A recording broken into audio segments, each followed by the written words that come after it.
Malam itu begitu sunyi. Langkah kaki Rasulullah dan Abu Bakar As-Siddiq begitu hati-hati menyusuri jalanan berbatu di luar kota Makkah.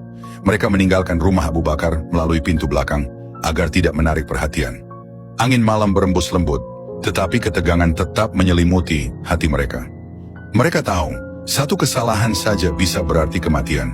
Di balik kegelapan, di kejauhan, lampu-lampu dari rumah-rumah Quraisy masih menyala, dan di antara mereka ada sekumpulan lelaki yang bersiap memburu Rasulullah.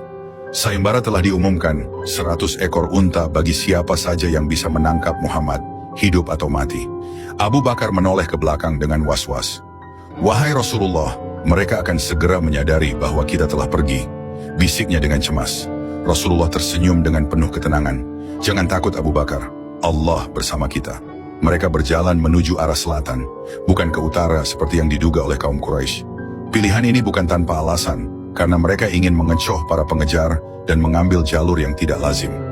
Setelah beberapa jam perjalanan melewati jalan yang berbatu dan menanjak, mereka akhirnya tiba di Gunung Sur, tempat persembunyian yang telah mereka pilih sebelumnya. Setibanya di kaki gunung, Abu Bakar memandang ke atas. Gunung Sur menjulang tinggi dengan jalan yang terjal dan sulit dilalui. Napasnya tersengal, tetapi ia tahu bahwa tidak ada pilihan lain. "Wahai Rasulullah, biarkan aku yang naik lebih dahulu. Aku harus memastikan tempat itu aman," kata Abu Bakar dengan penuh kesungguhan. Rasulullah mengangguk setuju. Dengan penuh kehati-hatian, Abu Bakar mendaki lebih dulu, memastikan tidak ada bahaya yang mengintai. Setibanya di mulut gua, ia masuk ke dalam dan mendapati banyak lubang kecil yang bisa menjadi sarang binatang berbisa. Tanpa ragu, ia menyobek kainnya dan menyumpal lubang-lubang itu satu persatu. Tetapi 2 lubang masih tersisa tanpa penutup. Tanpa berpikir panjang, Abu Bakar duduk dan menutupinya dengan kakinya sendiri. Ia tahu mungkin ada bahaya di dalamnya, tetapi ia tidak peduli. Yang penting Rasulullah harus aman. "Wahai Rasulullah, masuklah. Tempat ini sudah aman," kata Abu Bakar. Rasulullah masuk dan segera berbaring di pangkuan sahabat setianya. Malam itu begitu panjang, tubuh Rasulullah yang lelah segera terlelap. Namun tak lama kemudian, sesuatu dari dalam lubang menggigit kaki Abu Bakar. Ia menahan sakit dengan sekuat tenaga agar tidak membangunkan Rasulullah. Air matanya jatuh tanpa suara, menetes ke pipi Rasulullah yang sedang tidur. Rasulullah terbangun dan melihat wajah Abu Bakar yang menahan kesakitan. "Apa yang terjadi, wahai sahabatku?" tanya beliau penuh khawatir. "Tidak apa-apa, wahai Rasulullah," jawab Abu Bakar dengan suara gemetar. Rasulullah melihat luka di kaki sahabatnya itu. Lalu dengan penuh kasih sayang, beliau meludahi bagian yang sakit dan mengusapnya. Seketika, rasa sakit itu pun hilang. Air mata Abu Bakar bukan hanya karena sakit, tetapi juga karena haru. "Aku rela mengorbankan apapun demi engkau, wahai Rasulullah," bisiknya. Di dalam gelapnya Gua Sur mereka menetap selama 3 hari. Rasulullah dan Abu Bakar radhiyallahu anhu berdiam diri dengan penuh kewaspadaan. Hanya suara angin yang berdesir di luar membisikkan ancaman kaum Quraisy yang masih mencari mereka dengan penuh amarah. Malam-malam di dalam gua itu bukanlah malam yang tenang. Setiap detik terasa begitu panjang, seolah-olah waktu berjalan begitu lambat. Namun mereka tidak sendiri. Ada tangan-tangan setia yang dengan penuh keberanian membantu mereka dalam persembunyian ini. Setiap malam, dalam kegelapan yang pekat, Abdullah bin Abu Bakar, putra Abu Bakar, datang dengan langkah hati-hati. Wajahnya selalu tegang, namun penuh dengan tekad. "Wahai ayah, wahai Rasulullah," mereka semakin panik. Mereka menyebarkan mata-mata ke seluruh penjuru Makkah. "Hadiah 100 unta membuat banyak orang tergoda untuk mencarimu," bisiknya dengan suara tertahan. Rasulullah mengangguk tenang, sementara Abu Bakar menatap putranya dengan bangga. "Kau telah melakukan tugasmu dengan sangat baik, wahai Abdullah.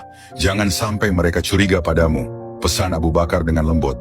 Setiap pagi sebelum fajar, Abdullah akan kembali ke Makkah, seolah-olah ia tidak melakukan apapun semalaman.